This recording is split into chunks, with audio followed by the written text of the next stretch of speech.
Director at Growth Play, and I am here with my fabulous colleague, Alicia Suter, who is a Managing Director with me, and we have some amazing panelists who we're going to have them introduce themselves in a moment. Our program today, we're going to play a little Jeopardy!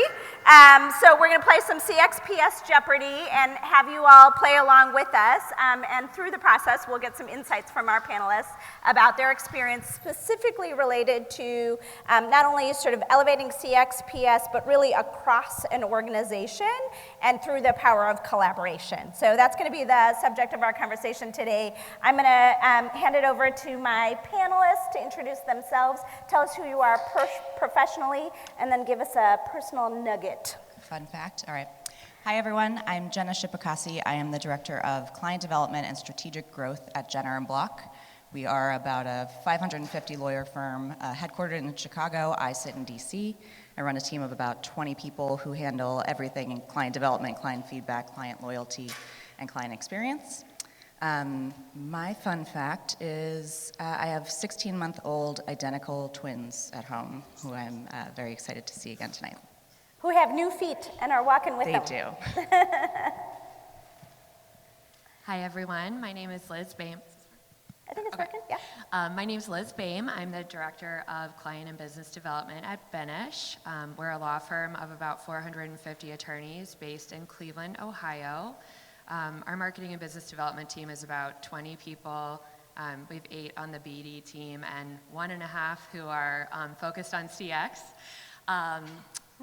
Interesting fact about me, I suppose, so I'm also a mom of 2 boys who are 9 and 12. One is about to turn 13, so things are interesting at my home. But my boys and I love roller coasters, and last week we rode Top Thrill 2, if anyone's familiar with Cedar Point, which is one of the tallest coasters in the country, and it was terrifying, but fun. It is absolutely terrifying. You think that you're going to die. Makes client experience look easy, doesn't it? Hi, everybody. Is this working? Yeah, there we go. Hi, everyone. My name is Maddie Quas. I'm the Director of Client Accounts at Hush Blackwell. We are about, I think we're at 1,100 attorneys now, national firm. I started out actually as a practicing attorney and switched 11 months into my career as an attorney to realize that the client experience and client development was really more of my thing. I am currently running a new program at the firm called Client Account Management, and it's an offshoot of our operations and business development, marketing, all of the things. And a fun fact about me, I'm in Denver. Fun fact about me, I have a golden retriever named Chef. I love to cook, and he recently broke out of my parents' fence and broke into my 84-year-old neighbor's living room and started watching TV with her while she was, and I wish I were kidding, but that was legitimately a true story. So, nice to meet all of you guys. Awesome, fantastic.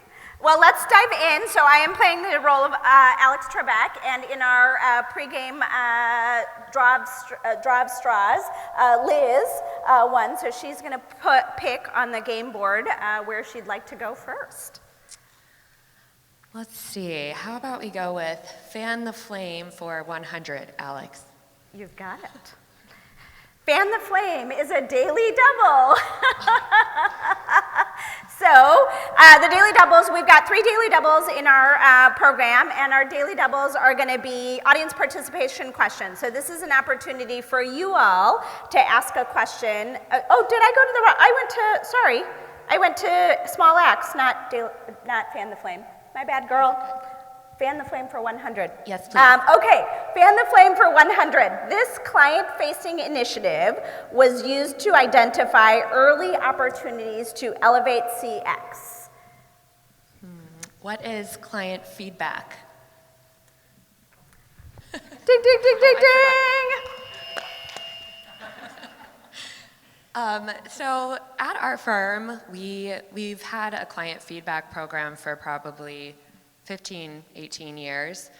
We began it with in-person interviews, and during the pandemic switched those to mostly virtual interviews, which we're still doing. But something we recently started doing a little over a year ago was electronic feedback surveys quarterly to our clients. And when we launched that initiative, we saw it as a way to really start to communicate across the firm, something broader than only client feedback. So we've had a lot of success in using client feedback as the springboard to talk about what is the larger concept of client experience. And we're fortunate that since for such a long time we've had a culture where feedback is just simply part of what we do. And as new attorneys come into the firm, it's something that we talk about with them. We're very proud of our assessment program. We're proud of the fact that we invite our clients to give us their input on their service so we can make it customized to them. So having that background, and then when we went to roll out the electronic feedback, surprisingly, we had very little objections or struggles with that rollout. We had one attorney out of 450 who had any sort of concerns with it. The firm has really trusted our CX team to lead that initiative and run with it. And so we're now at a point where we're starting to develop a larger CX strategy with feedback being one of the pillars within, but really building out now what else does this include and using that momentum. Liz, you have had a long runway of using client feedback as a way to spot opportunity. Where there are some examples of specific early wins in that created more enthusiasm or excitement for client experience as a disciplined function. So I think something that we see, and we do continue to see this, even this happened this past week, occasionally we'll have newer partners who have joined the firm who are hesitant about the concept of client feedback because perhaps the firm that they were at previously didn't have a client feedback program, and they're kind of like, so you want to talk to my clients about what I'm doing with them, and they're protective of that relationship. I think it also takes time to build the trust with us and the BD and CX function that we can have those conversations with their clients. So I think along the way there have been instances where there was apprehension, and then we had a conversation, and it led to something really great that they could absolutely attribute to the fact that it was the feedback that got us the additional work that made the relationship that much better. Okay, we were having this conversation at our tables earlier this morning about the notion, I know we have lots of different firms represented in here, and we were talking about the frailty of the law firm or attorney ego on the spectrum of folks that we might be working with. But it's such a fragile sort of lightning rod issue to say feedback because somehow you're going to find something wrong with me. And we were having some really great conversation this morning at our table about the repositioning of that so that it wasn't about we're going to find out what your clients think about you so much as we're going to really help you create stickiness and loyalty. I'm curious, out of the audience, have you had similar circumstances around garnering enthusiasm for client feedback or opposition, and have you dealt with that? Anybody here have examples? Yeah. Yes, of course. I work for an architectural firm. There's a fair amount of ego in there as well. Imagine. And we've been doing our CX for a while, but starting up, there was just a lot of suspicion. Is this going to be related to my personal reviews? Is this going to be related to my compensation? As well as, like, how am I going to have time to do this? And all of that stuff. We are fortunate we're a smaller firm, so we had a really top-down leadership support for this, and so that made it very easy and more trustworthy. Okay, so finding your internal leadership stakeholders. Great. Maddie, I was just curious if you wanted to add anything around client feedback, because I know your firm has done client feedback extensively for a long time as well. Any nuggets around that, getting into the client experience? Absolutely. I mean, it's mostly echoing what Liz just said. Part of it is, of course, overcoming the mountain of suspicion and the fear of the unknown, that you will be maybe mining for information that the individual doesn't want you to find out, right? We're all scared of the things that we don't know. I will tell you just an anecdote of where we had one of those big wins. I spoke to a GC one day that we were not seeing the trickle of work, or we were seeing a trickling of work when we were thinking that was going to be a more robust relationship. It turned out to be a very minor administrative issue that had been festering with this GC, and they just didn't say something because they also fear giving feedback to our individuals. So we had a third-party neutral, myself, come in with no ego, no relationship really at stake. And they had more clarity to give me and transparency because I was less threatening of a conversation. So I think that really helps formalize and again, bolster the idea behind feedback, because it's not necessarily, you don't even have to have the scary conversation, right? Partner, architect, whoever, you can have us do it, and we can probably find information out that maybe is scary, but also is an actionable insight that can really strengthen that relationship in a way that maybe wouldn't exist prior. Yeah, and that's important to clarify about your role. The way it's set up in Maddie's firm, Hush Blackwell, is that Maddie and her team of folks are expected to be very client-facing and interwoven into the client communication and the client experience and the client journey, not just behind the scenes, sort of pushing from behind, which may or may not be the case for all of us. Okay, great. Awesome. Did you want to add anything on client feedback, or shall we go on? Okay. All right, well, Liz, you get 100 points for that fantastic answer. Where would you like to go next on our board? Let's do culture and structure, please, for 300. Culture and structure for 300. And the question is, or the answer is, this role helped unite firm strategy with a CX plan. Who is the Chief Culture Officer? Correct. Tell us about it.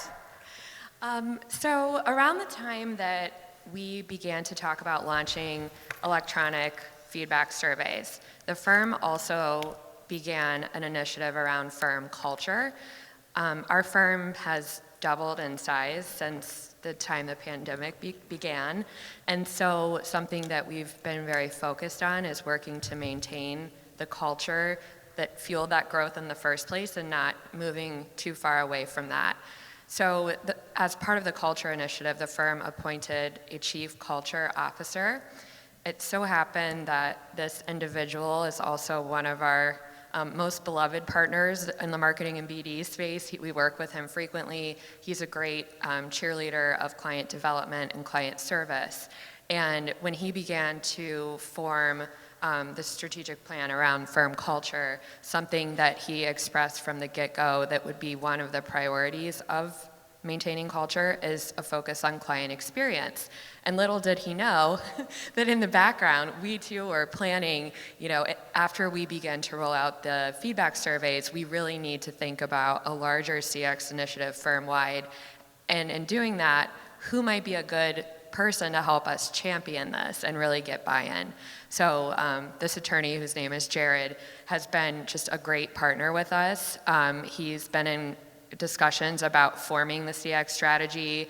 We've interviewed him, and he has interviewed every single attorney in the firm to get their input on firm culture and client service, and where should our focus be, where might there be issues and opportunities. So we are actually, starting next week, going to start working right alongside him to help him with his culture initiative, but also he's going to be really helpful working alongside us and rolling out a CX initiative to the firm.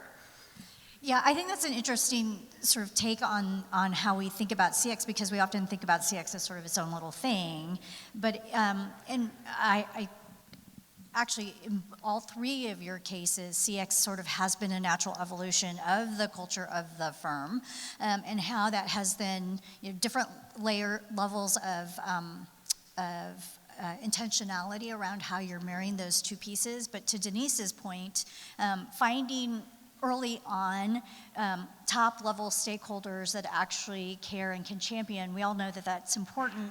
Sometimes though, we don't know or can't find or see the top level leaders who say, I care about CX. And I think the cue right here to take is, who cares about the firm's culture, history, legacy? Because out of that, if we can get their enthusiasm that there are things that we want to preserve, and it's done best through the CX vehicle, right? There's a pathway forward. And I'm just, again, curious from the audience, has anybody else, are they tying deliberately their client experience to their firm culture, legacy, values, in order to continue? Yeah, okay. Anything else you would add that has been super helpful in just keeping both of those things building momentum together?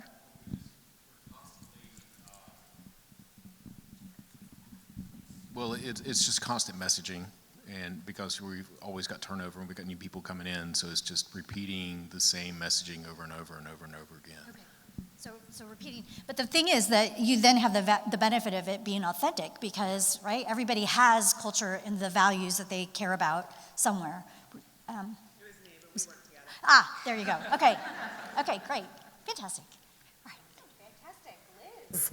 Another 300 points for you on that one. Where would you like to go on the game board next? So let's go with Fan the Flame for 200. Fan the flame for 200.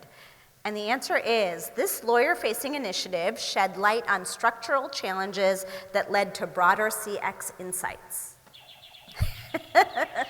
Maddie. Thanks so much. What is the strategic initiative between legal ops and business development for a pilot coaching program? That was Correct. the wrong Ding, ding, words, ding. but the right answer. What is a pilot coaching program with Maddie? BD and legal ops? Tell us about it. Yes. Yeah, I was just going to say, particularly for people who aren't as familiar with law firm anatomy, can you also tell us a little bit about what legal ops actually is? Absolutely. So legal ops and business development, of course, is another facet of this, but legal ops is the idea behind matter management, pricing, budgeting, scoping of the matters that come into our firm. So it's kind of a broad umbrella underneath legal ops, and frankly, it's kind of an ever-evolving term, but it's the operational side of the firm and how we partner with our clients to provide the transparency that they need. It is a relatively new concept in the past 20-ish years, and the idea being that many industries were far and above faster than us in developing this kind of programming, but now that it's become integral to our strategic plan, really how our firm operates and what that transparency looks like for our clients.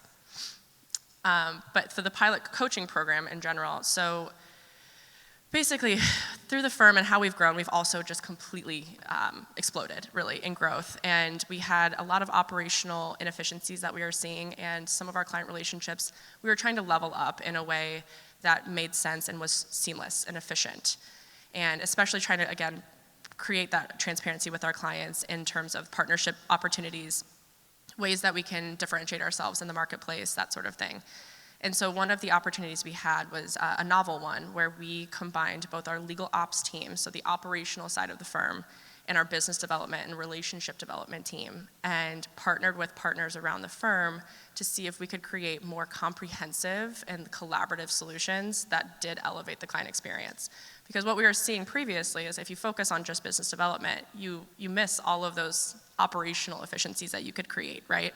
That often lead directly into the client experience. Like I just said, that example, it was a minor administrative issue, but business development, that wasn't in their sphere.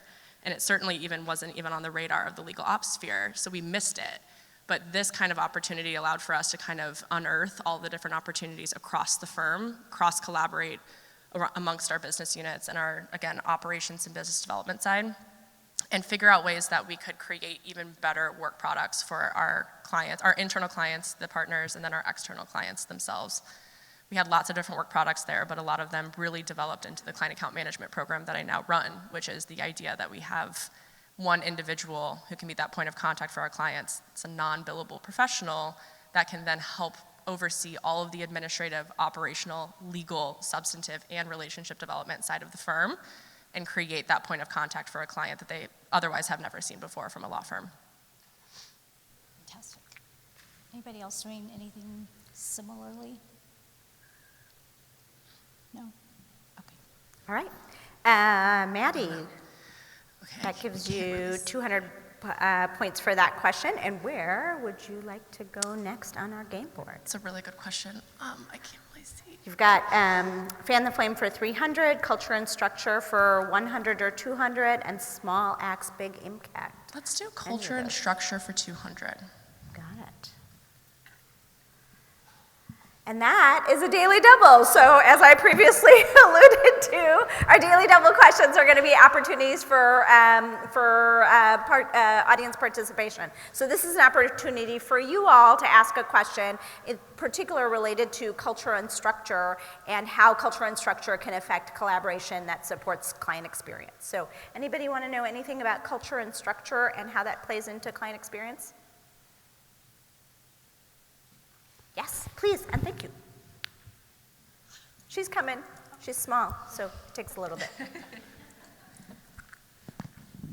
So I work at a firm that, an AEC firm, just for clarity, but I work at a firm that is only just now investing into CX, and it's definitely a piece of our culture. I mean, like, for example, our mission is building community, and we, have multiple sets of values that we exude through to achieve that through client relationships. We have 6 areas of excellence. Client relations is one of those, but it's that very archaic view of client relations, almost from a PR standpoint, right? Like not actually really caring about the client, actually, just the outcome that you get from a good relationship. So I'm curious if y'all have any advice for example, my firm's been in business for 87 years. Some of our partners have been there, 38, 40 years. It's a struggle to get them to unwire the way they have done business and the way they've thought about it. It's not that they're resistant, they just don't trust that this is the way. Do you have any advice for working against those generational gaps internally? I would say leaning into the concept of vulnerability from leadership. So if you can get people, if there's a subset of people who are on the cusp of understanding it, who can bring others along with them, who can show in a vulnerable way what they've learned about the client experience being important, I think that's huge. Like trickle down from the top is an enormous boon for change management. And I would also say that case studies and pulling from whether it's inside your industry or outside your industry, ways in which this has really change the trajectory of a company or a firm or whatever the circumstance is, hit people where it matters, and the bottom line is real loud when you have good proof for it. I was going to say as well, one thing that our firm has done is also really invest in our up-and-coming individuals that are getting into that sphere of influence, where we're starting to work with some of our younger associates.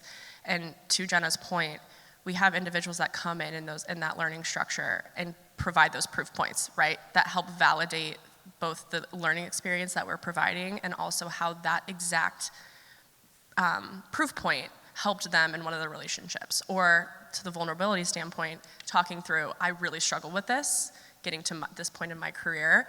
Man, I wish I would have had resources like this. So we're also starting a bottom-up approach to changing the way, and I'll talk just a high level about this. It's called the Core 4, and it is the idea that we standardized what our best practices were from a client experience perspective and how we partner with our clients, what those expectations are, where we've seen the best sort of results from our client, and again, caring about our client, not necessarily caring just about the money or the income that's coming from those client relationships, really changes the way that we talk about relationship development. And then through that learning structure, we bring in some of our top revenue generating attorneys, the people who just get it, they understand relationship development, and provide those proof points down to the next generation, so to speak. So it's kind of this self-affirming prophecy where it both affirms to the leadership, the people who have gotten it, yes, this is how I did these things, this is how I became successful, and then therefore lets it trickle down to the next generation to ensure that is standard across the firm. And I would just add to the other thing that I've watched Maddie's firm do to continue to build on those two things. Even in the business development perspective, whoever is out there trying to get the business and generate the business in the first place, they've done such a great job of incorporating not only proof points into the business development conversations that make it easier for them to originate work and bring it in, but also in the client feedback, some of the client feedback just around the pitching process, right? So what was it like and what convinced you or what made it feel like this was going to be a good choice for you? Getting some of that voice of the client information, like when we heard some of the client experience, and most of it actually that is causing people to make a shift away from existing counsel is around client experience. So it's been a really great mechanism to continue to fan the flame. So.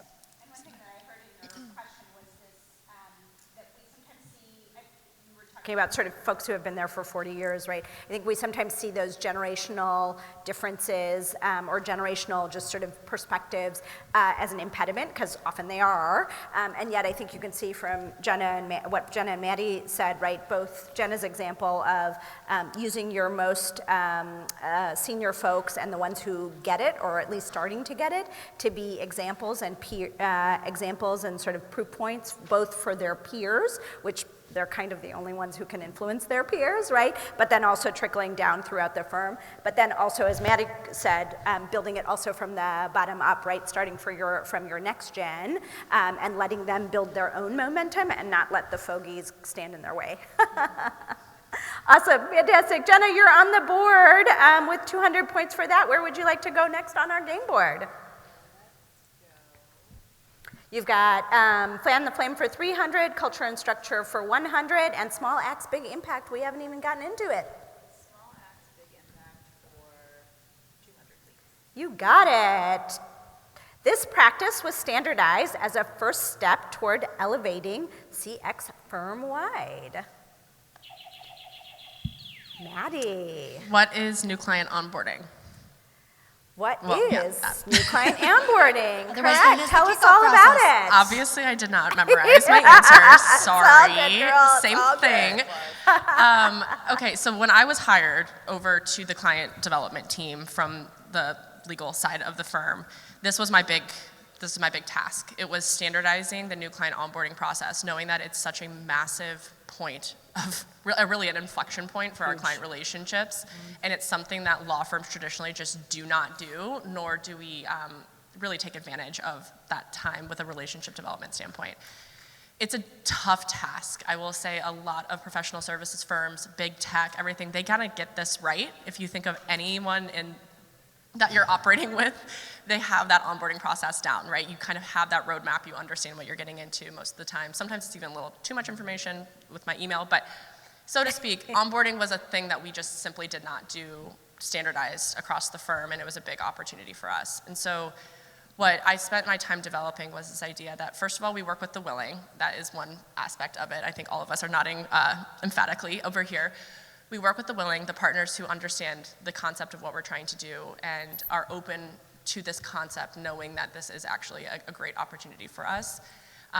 Because we put all of this work into getting the business. We prepare, we pitch, we train, we do all these things, and then we get the client, and then you just start doing the work. You miss all of those opportunities to kind of understand who your client is, what they're like, what their preferences are, that sort of thing. So I started small, started with the willing, I started with some of our larger client opportunities that came through the door, and developed what basically now became our 90-day standardized onboarding process. So I know you guys talked a lot about expectation management. This is one thing that law firms, I think, struggle with because there's a lot of unknowns. We work in the unknowns rather than having a laid out process. But we can standardize to the extent of what you can expect from us from a partnership standpoint, right? So we can scope out the work, we can understand what their communication preferences are. We have one client that literally only likes to FaceTime their partner. That's kind of crazy, but like it's a thing. Okay. But we weren't asking those questions, right? We didn't know if email was the preferred method, how often they wanted status updates, how substantive those status updates were, what the cadence looked like, that sort of thing. That's something that's very flexible and was partner dependent. But having it being partner dependent means that we had a very non-standardized process. So with this development, we created these best practices, and like I kind of mentioned before, we're starting and working with the willing that are at the top, right? They've usually kind of figured it out, but setting those standards with our next gen and creating the best practices and showing them examples and providing templates really helps them understand, oh, this is what client experience is. This is what wins. This is what keeps us in the game, so to speak, and really differentiates us because clients' eyes widen right open when we have a plan in place because it's not what they're used to from their law firms. And I would just add one thing that in addition to gaining traction that Maddie did that I think is really brilliant, in addition to working with the willing, is that she also then works with the newbies. So she finds that the moment where people who are rising so they, in this case, promoted to partner, that's a moment where they're sort of empty. We've got blank pages and little sponges. And so she's instilling with them that this is just the way we do it. And they don't argue because they don't know any different. So look for those inflection points. Can I piggyback off of that for 50 Yeah, points, please. Alex? Okay. Extra points. Extra points? All the points. Thousands So, of points. I love that Maddie's firm does that. Something that we have done with our key client accounts program, what we call our client teams, is that we actually do sort of like onboarding videos for those teams, and we lovingly refer to them as green room requests, meaning like, do you only want yellow M&Ms backstage before you go on? Yeah, I love that. It makes it so much easier to onboard new lawyers onto a new matter, like really, really quickly. It helps them to appear cohesive, and we get to sort of tout that to the client as something that we've gone above and beyond. When I say a video, I mean it's like somebody narrating over slides. So it's very low production value, but it's effective, and it helps us to scale and make sure that we're all on the same page going forward. Cool. All right, questions? All right, and who am I giving points to? Maddie, because the points really matter. I'm going to give you 200 points for that one. Where would you like to go next on our game board? Let's do culture and structure for 100. All right, let's do it. This book was used to create discussion about opportunities to elevate CX. That might be the best one. Why is the ambulance coming? What is unreasonable hospitality? Tell us about it. All right, a show of hands. Has anyone read Unreasonable Hospitality? Oh. One person, thank you. Unreasonable Hospitality is a book by Will Guidara. He is a restaurateur. He owns like the Nomad Group, and he owned 11 Madison Park. He's also co-producer on The Bear, for anybody that watches that, which is coming back in a few weeks. So he wrote this book about sort of the principles on which he built his restaurant group. And he does a TED Talk, which is maybe 15 minutes long. Highly recommend you watch it, but spoiler alert, I'll tell you my takeaways from it and how I think it relates to what we're talking about today. He tells a story at a high level where he was, as most owners often are, 11 Madison Park is like a white tablecloth, Michelin star, top-notch restaurant in New York. And he was there one day and they were short-staffed, and he was clearing plates from the tables to help out his staff. And so he was standing near a table of 4 people visiting from Europe, and they said, they were clearly foodies, and they were talking about how they had had the most epic trip to New York. They had gone to all of the best restaurants. They went to Per Se, they went to Momofuku, now they'd gone to 11 Madison Park. We've hit all the high notes. And one of them said, you know what we didn't have? We didn't have a street cart hot dog from New York, and that would have really completed our experience. And so Will hears this, and the little light bulb goes off over his head, and he puts the plates down, and he calmly walks to the front of the restaurant, and he sprints down the street to the hot dog guy, and he buys a hot dog, and he runs back into the restaurant, and he goes into the kitchen, and he convinces the chef to plate it, quarters it, plates it, puts like a schmear of relish and ketchup on it, and he serves it to them alongside their last course of their meal. And he says, I wanted you to have the experience that you wanted. I present to you a New York dirty water hot dog. And they lost their minds. And that was the moment that he realized he wanted to create this expectation of unreasonable hospitality, and that's what he wanted to build all of his restaurants around. And he actually hired a role similar to a chief culture officer to make those moments happen. And so the way that I presented this to our firm was, one of the things that he said really struck what we said earlier about lawyers and law firms, which is that there's a lot of ego, there's a lot of very brilliant people. A lot of firms go to market with a market differentiator of delivering excellence. Excellence, because no one else does that. Right, excellence is table stakes. If you're paying thousands of dollars an hour for legal services, you better damn well expect excellence when you show up there. Just like a Michelin-rated restaurant, like the expectation is that the food was going to be exquisite. But the expectation was not that somebody would have heard the experience they wanted to have and figure out how to make it happen. And he said, in that moment, I had to figure out what happened in order to make that happen, and what had to happen in order for it to happen all the time. And that piece was putting somebody in charge of making those client experiences happen. He gives a couple examples that are totally over the top and nothing that we would do in a law firm, like turning a private room into like a beach setting because somebody came there for dinner because their beach trip had gotten canceled and it was their anniversary and stuff like that. But I think you can really relate it to the overall client experience in a way that is totally relatable and scalable. Well, and Jenna, I love that you use that book as an opportunity to bring together the business professionals in your firm to really ideate and see the opportunities for client experience. You didn't start that book club necessarily with the lawyers. Is that correct? Yeah, no, we started that at the director-in-chief level. Yeah. Yeah. Terrific. And it's not too different from what Ryan suggested this morning, right? Let's go out and experience something together, talk about an experience that's totally outside of our business, but through it create insights about the experience that our clients have with our business, which I think is really cool. Awesome. Jenna, I'm giving you all the points, 300 points for that one. Where would you like to go next on our game board? We've got small acts and big impact for 100 or 300, and fan the flame for 300. Let's go fan the flame 300. You got it. Fan the flame for 300. And that is another daily double. So what would you all like to know about ways to spark and fan greater CX momentum in your own firms? Any questions about fanning the flame? Places where you're trying to create momentum, take a spark and make it spread? In which case, if there are no questions, turn to somebody seated next to you, or Denise, I will come to you. And what's one thing you've heard so far? Oh, okay. Oh, please. So what is a way that you're sharing the CX wins, like those great delivered client experiences? Yeah. How are you sharing it Great with the question. whole team?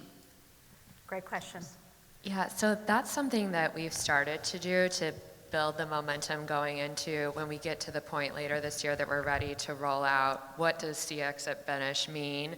People have started to see the term client experience and they're familiar with. That ties into these great successes and the wows that we're delivering to our clients, so they kind of have that understanding. So what we started to do is we have a bi-monthly report that goes out to the whole firm from our managing partner. We started it during the pandemic as a way to share just client successes, just completed engagements and positive energy, with the whole firm. And about a year ago, we started to use the entire front page of it, sometimes the first 2 or 3 pages of it, to share client success stories and client feedback quotes. I found Eric Gregg's presentation yesterday morning awesome, just thinking about really using those client success stories and how do you tell the whole firm about them. So we put those front and center in our firm-wide report, and the first time that we did it, we didn't tell our managing partner that we were using the real estate to do this. And when he saw the report, he was so thrilled and over the moon with having those successes right up front that he asked us to print a copy for everyone in the firm, and he wrote a personal letter to accompany it. And when everyone came into the office the following week, they had on their desk a letter from our managing partner saying, underscoring everything we do and everything we exist for is the great experience we provide to our clients.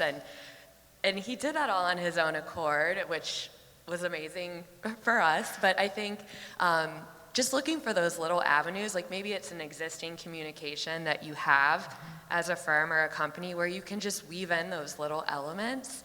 Another thing we're planning to do is we have a light rebrand this year and a new website launching. So our team is working closely with our marketing communications team to really think about how do we leverage the new website and the new brand to showcase client experience. And in having these conversations, our director of marketing and communications and I have admittedly said, why don't we do this more? Why isn't our marketing communication strategy really tied into these success stories all around? Mm-hmm. So I think it's been it's almost been eye-opening of there's so many little ways that we could just weave it in here and there. I was also just going to say, so absolutely, we had to do the same thing. We had to weave in our successes through existing marketing, right? And we had a hub on our webpage where we just highlight these client successes and it's okay. I don't know what that was. All good? Okay. It's all good. It'll be fine. But one thing too, we also committed to reporting on it. So it actually is initiatives in our strategic plan that require us to commit. And in that committing, we also required ourselves to report on what that looks like. And so part of that is reporting up to leadership, saying, yes, of course, this is working, we're making progress, that sort of thing, but it's also reporting down to the teams that are doing this work and cross-collaborating, because I think for all of us, we've experienced this. It doesn't live in a silo. Client experience doesn't live in a silo, and so to get momentum, I've found that one of the best ways to do it is to make sure that everyone that is touching any of these client engagements is also elevated when you're talking about what client experience looks like and what a win looks like.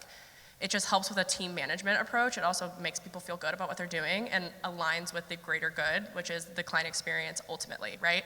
It's not just that we won the engagement, it's that business intake got the information right at outtake, or at intake, thank you, coffee. Outset, intake, whatever that word is supposed to be. It is that billing got things correctly. It's all of these individuals that play into the client experience, and you know when things go wrong, but you should highlight when things go right. And it's more of this idea that the entire firm has to be behind what this success story looks like. So making sure that, yes, of course, you're reporting up and showing what the successes look like, but you're also reporting down into the spaces where it helps people feel good about what they're doing and makes them feel like they're all aligned with the same goal. Awesome. Let's see, Liz, I'm going to give you all the points for that one. You're at 700, so you've got control of the board. Where would you like to go next? We've got small acts, big impact for 100 or 300. Let's do small acts, big impact for 300, please. Got it. All right. This moment was pivotal in highlighting opportunities for collaboration to elevate client experience. Jenna. What is a leadership meeting with the department heads? Awesome. Gathering of chiefs and directors across business functions. Tell us all about it, Jenna. So we meet quarterly with all of the chiefs and directors across all departments that sit on our side of the house, right? So not the legal side, but the business professional side. And as an illustration of the many ways in which those departments touch the client experience, we walked through in a really granular sense examples of ways in which they might not have considered that they're touching the client experience. Because I think a lot of them, we tend in the legal industry to position ourselves as serving our internal clients. But at the end of the day, all of that work serves the external clients. There's always a connecting point to the client work. And Jenna, can you tell us quickly who was in that gathering? Which business functions were represented? Sure. So all of marketing, so client development, client feedback, finance, pricing falls within that, accounts payable falls within that, all of the directors of administration of our various offices. We have 7 offices worldwide. Talent was in there, so professional development, HR, admin in general, so the people who manage the paralegals and the legal assistants and the receptionists and the facilities people, pretty much soup to nuts, everyone that's not a lawyer was in that room. Yep. But walking through with them, using the unreasonable hospitality analogy to remind them that the work that they do every day is really impactful and really important, and drawing attention to, the client development function is often tasked by leadership with driving demand. And by demand, we mean the hours billed, right? Demand in like the finance term, not business demand, meaning bring the work to the firm and hand it off and then never see it again. And so closing the gap in the client experience at Jenner has a lot to do with making sure that we are communicating across all of those departments and all those functions in a way that doesn't allow us to lose track of if there is perhaps a not so great client experience happening, so that we can flag that atrophy before the client leaves, and that we can make the experience better so that they want to stay loyal to us. We have sort of a counter-cyclical blueprint of the type of work that we do. We don't have a huge corporate department that would be feeding our litigation and investigations and regulatory work. So We have to go to the mat a lot more times than some of the larger firms that have those big corporate feeders have.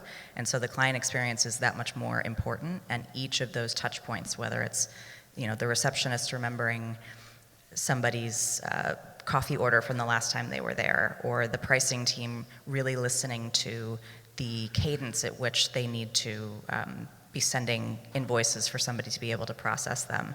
All of those seemingly small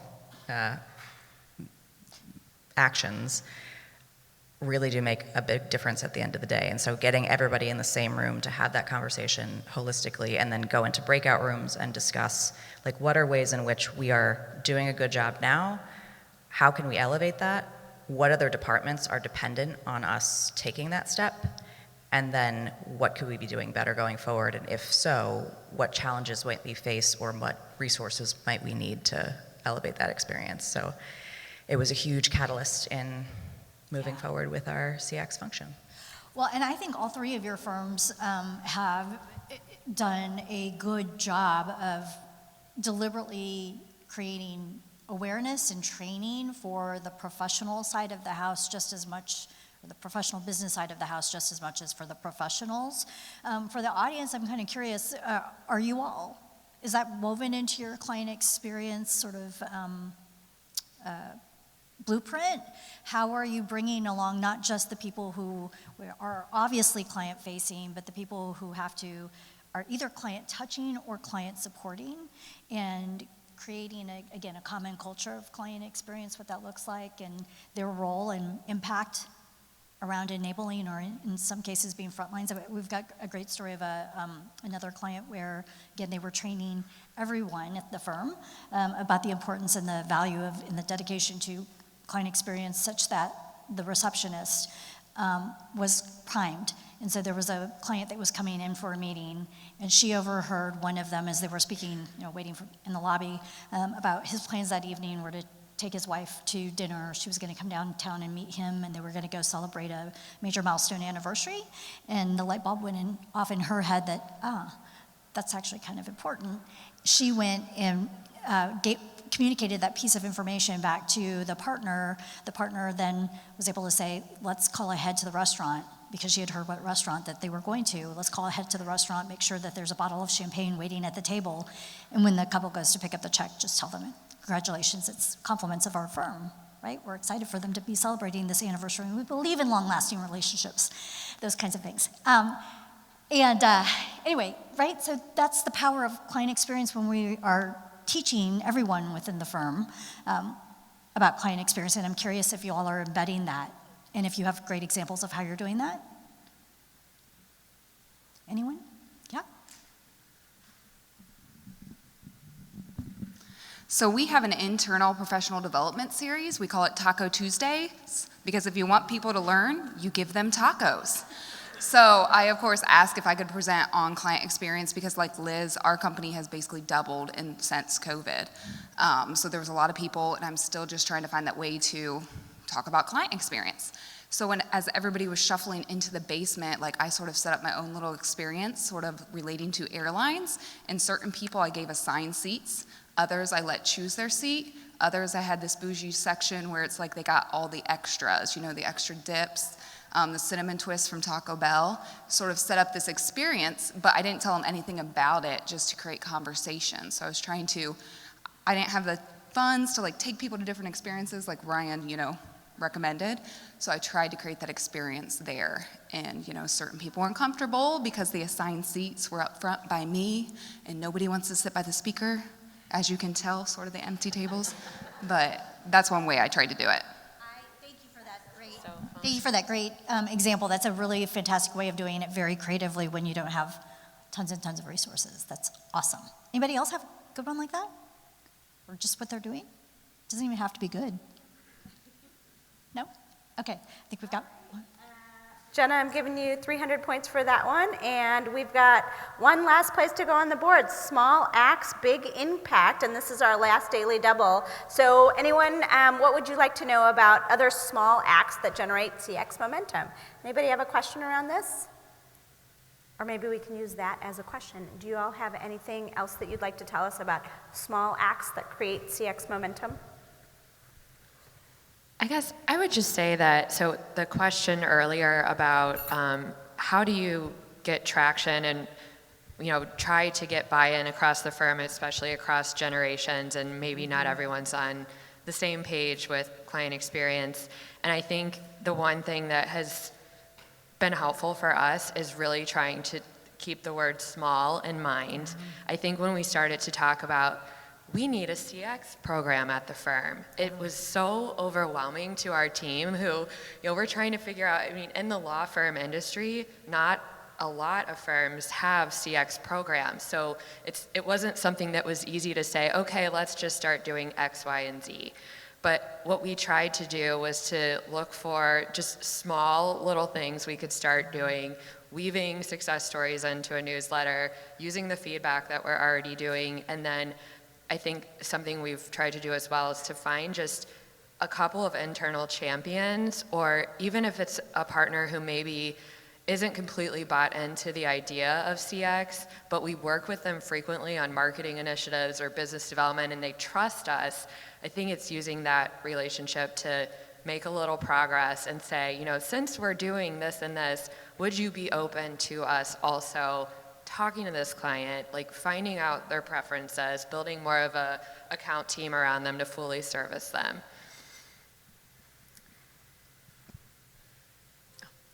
Go ahead.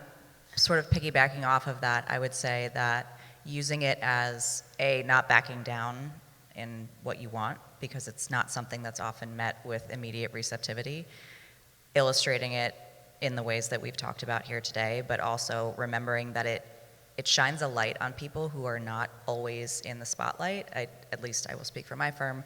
Oftentimes firm leadership will want to highlight the biggest wins, right, monetarily, or the biggest impact, but everything adds up, and so making sure that there's room in the spotlight for everybody to celebrate those smaller wins gives other partners opportunity to become those champions someday. And on that note too, sometimes client experience, at least for me on my day-to-day, is breaking the silos internally. It is having conversations with individuals, Jenna, like you said, that sometimes don't get that spotlight. We talk and we often focus on the rainmakers, the people who are making the big wins. Sometimes it's just getting things right and seamlessly internally that is a client experience win. And it's something that it's not obvious, and that's, of course, table stakes, right? But we also know day-to-day is that often isn't the case, right? We hear about where the squeakiest wheels get the most noise. So elevating individuals that are part of that client experience that often aren't in that spotlight, and that, again, bringing them into the fold and understanding what their role is in this space, it really drives like a team momentum and a better understanding of why this is important, why this matters. And again, it just folds into the larger win. And so telling those stories, breaking silos between our individual administrative operations legal group, it just provides a storyline that people can get behind, and the firm kind of falls into line when you start seeing it win and work. People work a little bit more seamlessly, and you get stories like Alicia just told, where the receptionist, who often hasn't been maybe the one making these strategic decisions, just changed the game for a client relationship. That's huge, and that everyone can get behind that. Yeah, so much of what you all have shared with us today reminds me of something that my coach at the gym tells me all the time. He quotes Bruce Lee, that consistency beats intensity, always. So this idea of consistency of small acts over the intensity of like a huge rollout of something brand new that's going to be earth-changing. I have definitely seen in our work with clients that the consistency of small acts adds up in a way that intensity doesn't tend to. Alicia, any final comments from you? I just would sum up what we just heard, and I really appreciate it. I'm going to take those away and kind of think about them even in the context of our own client experience. Thank you very much. You guys will be admonished. But really thinking about collaboration, which was the theme of today. Who can you be collaborating with in order to get further along? And it may be people who are not the usual suspects, whether that's your other professional team, whether that's your up-and-coming generation, your receptionists. So who can you collaborate that will be partners in crime with you? Liz, I really appreciated your reminder to look for those small the small things that we can take. I recently came back from hiking the Camino, and one of the takeaways for me was to pay attention to the next step, the next horizon, instead of paying so much attention to the end destination. And as soon as you pass the next horizon, there was another horizon that rose up and met you. And I just continue to believe that there is some really wise insight in that. Find the next small right thing to do. And I really loved your, Jenna, your recognition that putting the spotlight on people who don't necessarily have the big wins, we empower people to rise up and become the superheroes for what we're up to. So that's a good reminder. So thank you. I know you're going to say it, but I'm going to say it too. I want to say thank you to these 3 fabulous panelists and women who are not only champions of CX, but they are amazing human beings. So if you haven't had a chance to get to know them, please do. And thank you all for playing along in our reindeer games. We really appreciate you. We're so glad for your attention. We hope that this conversation was valuable to you. Awesome. Ryan. So much. Great job.